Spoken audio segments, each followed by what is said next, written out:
warahmatullahi wabarakatuh. Perkenalkan, nama saya Farida Aryani dari kelas G dengan NIM 2020-288. Di sini saya akan menjelaskan tentang pokok-pokok hukum tata negara. Hukum tata negara merupakan hukum yang meneliti sebuah masalah yang di dalam negara tersebut, meskipun ada beberapa bagian ilmu tentang pengetahuan yang membuat aturan di dalam negara tersebut. Tata negara sendiri memiliki arti, yaitu sistem penataan negara yang berisi ketentuan mengenai struktur kenegaraan dan mengenai substansi norma kenegaraan.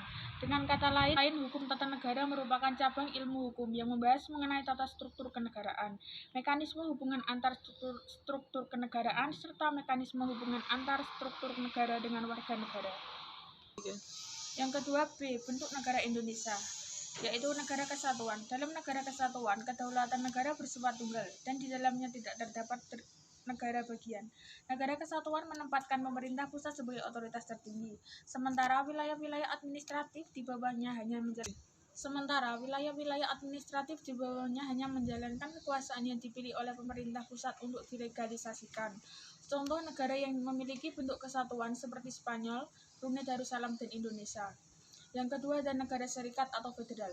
Kedaulatan di negara serikat atau federal berasal dari negara bagian, di mana sebagian kedaulatan tersebut diserahkan kepada negara federal, sehingga pada hakikatnya kedaulatan berada pada negara bagian. Contoh negara yang berbentuk serikat seperti Amerika Serikat, India, dan Jerman. C. Bentuk pemerintahan di Indonesia.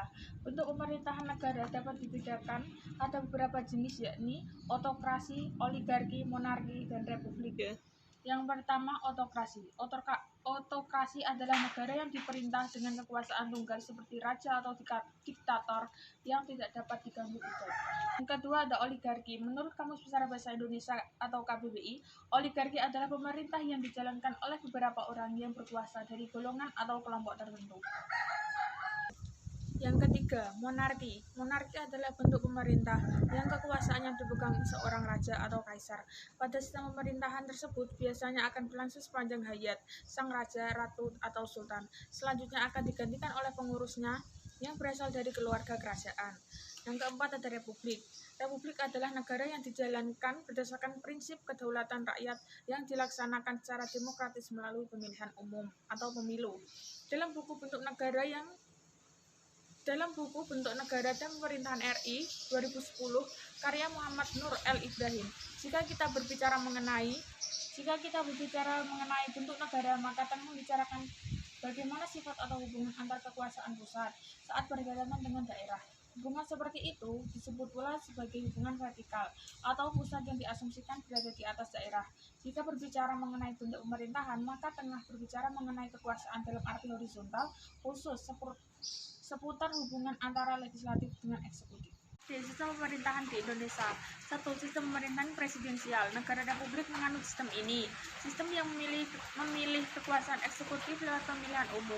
Pada sistem ini, rakyatlah yang memilih siapa presidennya. Nantinya, presiden akan menjalankan perannya sebagai kepala negara sekaligus kepala pemerintah. Memiliki kewenangan memilih dan mengangkat pejabat-pejabat pemerintah. Presiden juga mendapatkan jaminan konstitusi sehubungan kewenangannya dalam bidang legislatif. Negara Indonesia menganut sistem ini. Yang kedua, sistem pemerintahan parlementer. Di sistem ini, parlemennya memegang peranan yang sangat penting. Perdana Menteri dipilih dan diangkat oleh parlementer. Demikian pula sebaliknya, parlemen bisa menghentikannya dengan cara memberikan statement atau mosi tidak percaya di dalam sistem parlemen. Di dalam sistem parlemen dimungkinkan ada Perdana Menteri dan Presiden. Namun di sini Presiden hanya bertindak sebagai selaku kepala negara.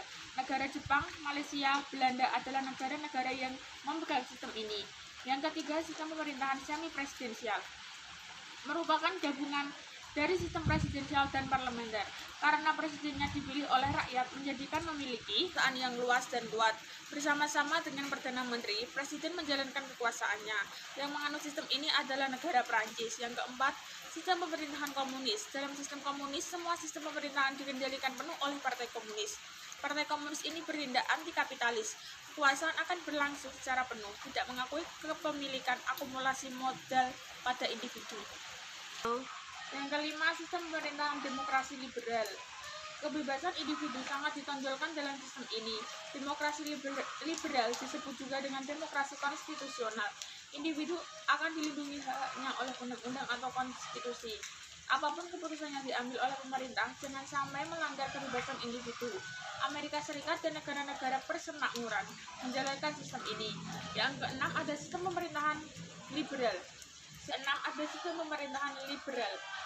Liberal di sini dimaksudkan bebas, kebebasan dalam segala hal, persamaan hak-hak dan berpolitik. Sistem liberal sangat menentang keras adanya pembatasan yang dilakukan oleh pemerintah dan agama. Yang kelima, organisasi kekuasaan negara. Pada hakikatnya, negara disebut sebagai organisasi kekuasaan karena dilihat dari sifat-sifat negara tersebut. Dikatakan sebagai organisasi kekuasaan karena setiap negara terorganisir dan di dalamnya pasti ada kekuasaan. Kekuasaan di suatu negara terbagi tiga, yaitu yang sering disebut sebagai istilah trias politika. Trias politika terdiri dari kekuasaan legislatif, yaitu kekuasaan untuk membuat undang-undang, kekuasaan eksekutif, yaitu kekuasaan untuk menjalankan pemerintahan, dan kekuasaan yudikatif, yaitu kekuasaan kehakiman.